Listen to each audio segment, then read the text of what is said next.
Bill Belichick departing New England was surprising, even if it felt inevitable.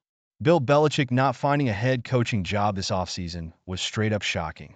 But it should be no surprise if the greatest coach of all time finds himself on another sideline next season. Belichick's not doing a retirement media tour this year. If a coach feels like he's done for good, he does one pregame show and finds time for golf and fishing. Belichick has several television shows, is firing off underdog commercials, and leaving the sidelines of Monday Night Football to break down games in real time on the Manning cast. He's everywhere. We should appreciate it, too, because a Hall of Fame coach in his prime doing all the media that Belichick is doing probably won't ever happen again. But it's quite clear he's coming back in 2025 if the right opportunity presents itself.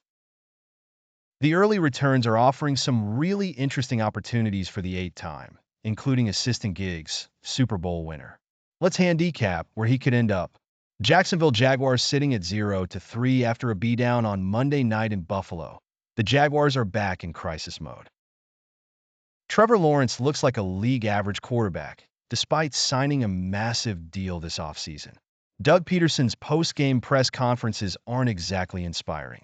Trent Baalke, as my pal Pete Prisco pointed out this week, needs to have a microscope on his decision-making. He notoriously managed to win a power play against Jim Harbaugh and sent the 49ers spiraling about a decade ago. Shad Khan should have a microscope on his general manager right now. Belichick would fit really well here in terms of what he's looking for. The Jaguars' results don't match up with Khan's ownership style. He delegates to football people and is patient. Belichick would have the personnel control he wants, a potential franchise quarterback with plenty of untapped potential, and he would maximize the defensive talent. In a division that isn't taking a leap the way we thought, this could work really well.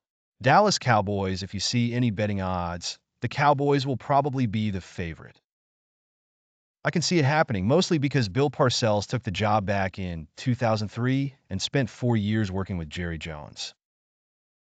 Making the playoffs twice despite having Quincy Carter, Vinny Testaverde, and Drew Bledsoe as his quarterbacks for 3 of 4 years. He should have started Tony Romo earlier.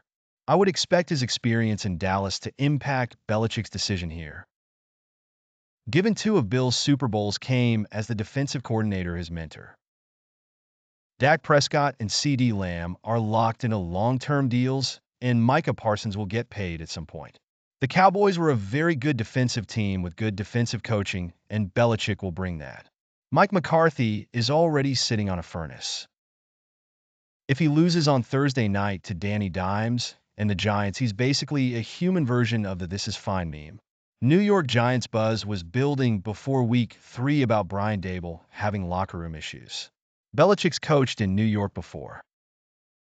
There isn't a quarterback in place, but if the Giants season submarines, they would have a good draft pick with a TBD QB class on deck.